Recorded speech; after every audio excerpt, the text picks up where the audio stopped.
Times of India उठाइएगा, Oxfam ने खुलासा किया है कि मोदी जी के पूंजीपति मित्र मुकेश अंबानी की हर घंटे की कमाई 90 करोड़ रुपया पहुंच चुकी है। एक घंटे में मोदी जी के मित्र मुकेश अंबानी 90 करोड़ जो है वो कमा रहे हैं। और इसी खबर में आगे पढ़ेंगे तो पता लगेगा कि अगर भारत के एक गरीब मजदूर को इतना कमाने में 10,000 साल लग जाएंगे। ये जो अमीर और गरीब की जो खाई थी, जिसे भरने की बात थी, वो और गहरी होती जा रही है, असमानता बढ़ती चली जा रही है। इवन कि यहां तक लिखा है इसने कि मुकेश अंबानी की जो प्रति सेकंड की भी अगर कमाई है ना, कोई गरीब मजदूर कमाने लगे प्रति सेकंड तो उसको 3 साल लग जाएंगे। मुकेश अंबानी का तक पहुंचने में 3 साल प्रति सेकंड की कमाई में। वो भी कब हो रहा है? जब देश में पेट्रोल डीजल के दाम, गैस के दाम आज तक के इतिहास उठाइए, आजादी से अब तक का सबसे ऊंचे दामों में आपके पेट्रोल, डीजल और गैस के दाम है। आपकी जीडीपी विकास दर सबसे नीचे चली गई है। आपकी बेरोजगारी 9% पर पहुंच चुकी है। और मुकेश अंबानी जी की कमाई कब? जब तालेबंदी थी, कोरोना की महामारी में जब सब बर्बाद हो गया, तब इन लोगों के वारे न्यारे हो गए। अब इसमें मैं आपसे अपील क्या करने आई हूं? मैंने आपको जो पढ़ा अभी वो आपके सामने रख दिया। आप भी इन अखबारों को उठाइए और पढ़िए कि हाँ, पेट्रोल डीजल के दाम बढ़े हैं, नहीं बढ़े, झूठ है, सच है। मुकेश अंबानी की जो है वो कमाई हर घंटे 90 करोड़ रुपया कमा रहे हैं या नहीं कमा रहे हैं? ये कैसे कमा पा रहे हैं जब पूरा देश बेरोजगारी, अर्थव्यवस्था डूब रही है? कैसे हैं? और हमारे 3 बॉर्डर जो है, हमारा सिक्किम, लद्दाख और अरुणाचल में चीन के साथ वार्ता के दौरान ये सब क्या चल रहा है? समय मिले तो द हिंदू न्यूज़पेपर, आज का ई-पेपर उठाइए, पढ़िए। मैंने पढ़ा इसलिए आप तक अपनी बात को पहुंचा रही हूँ। द हिंदू के न्यूज़पेपर में आया है कि पूर्वी लद्दाख के गांव वालों ने शिकायत की है कि उनके गांव में भारत द्वारा बनी हुई सड़क का इस्तेमाल करके चीन उनके गांव में घुस आया है। ये हेडलाइन है द हिंदू न्यूज़पेपर की। ये भी तब हुआ है लद्दाख के अंदर जब भारत और चीन की 9वें दौर की बैठक चल रही है। यहां से वो चीन बात कर रहा है और वहां से हमारी सीमाओं में घुसपैठ कर रहा है। उसके बाद टाइम्स ऑफ इंडिया उठाइएगा, ई-पेपर टाइम्स ऑफ इंडिया का।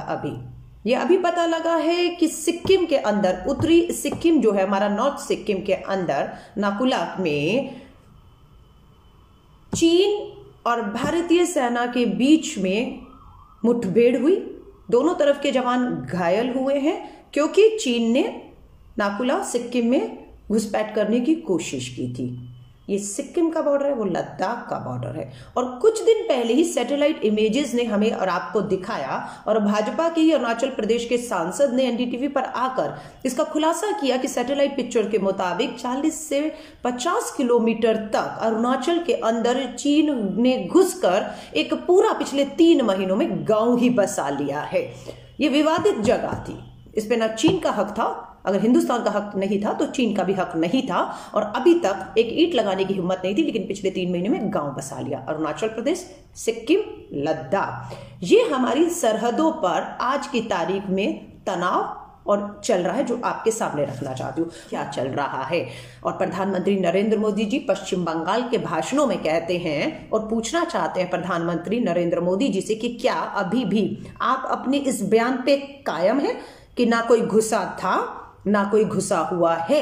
अगर ना कोई घुसा था ना कोई घुसा हुआ है तो ये 9वीं वार्ता चीन के साथ क्यों की जा रही है? किस मुद्दों को लेकर की जा रही है? और जो लद्दाख, सिक्किम के, अरुणाचल के गांव के लोग हैं जो बताते हैं कि चीन पूरी तरह घुस आया है, घुसा ही नहीं, उसने अपने गांव बसाने शुरू कर दिए हैं। और लद्दाख के, पूर्वी लद्दाख के लोगों को तो उन्होंने वहां से निकल जाने को कहा है, क्योंकि वो भारतीय हैं, हिंदी बोलते हैं, इसलिए उनको कहा है कि आप यहां से निकल जाइए। और वो वहां पर शरण मांग रहे हैं भारत सरकार से। कब तक आप सच्चाइयों से मुंह मोड़ेंगे? कब तक देश को आप जो है अंधेरे में रखेंगे? क्योंकि जो सरहद पर राहुल गांधी जी ने तमिलनाडु में अपनी भाषण में कहा है कि हमारी असली ताकत देश की क्या है? हमारी असली ताकत देश का अन्नदाता किसान है, युवा हमारी ताकत है, गरीब मजदूर हमारी ताकत है इस देश की। और आज वही तीनों त्राहिमाम है। किसान सड़कों पर है पिछले 2 महीने से, गरीब मजदूर बेरोजगार हो चुका है, लोग महंगाई से त्रस्त है, पीड़ा में पेट्रोल डीजल गैस के दामों से। अगर देश के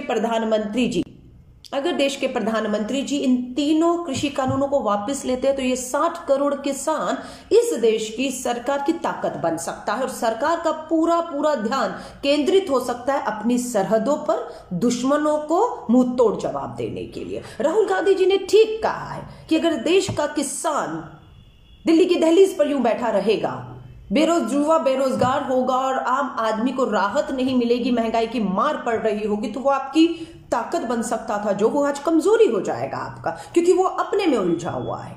ये तो हमारे आंतरिक मामले हैं। देश की सरकार चाहे तो उन आंतरिक मामलों को बैठ के तुरंत सुलझा सकती है। एक कैबिनेट मीटिंग में फैसला कर दे कि जो पेट्रोल डीजल गैस के दाम बढ़े हैं, जो महंगाई की मार आम आदमी पर पड़ रही है, हम तुरंत प्रभाव से इन बढ़े हुए दामों को वापस लेते हैं। हम इन 3 कृषि कानूनों को वापस लेते हैं। आप देखिएगा कि किसान इस सरकार की ताकत बनेगा। आप देखिएगा कि देश का आम जन इस सरकार की ताकत बनेगा। और जब सरकार को ताकत मिलती है, घर के अंदर के ये जो हमारा तनाव, हमारी नाराजगियां, हमारी शिकायतें हैं, वो दूर होते ही ये सब एक होकर इस देश के सरकार को ताकत देंगे कि सरहद पर हम दुश्मन को मुंह तोड़ जवाब दे पाएं और अपनी 1 इंच भी जमीन तो जाने नहीं देंगे। उसके अलावा भी हमें जो कर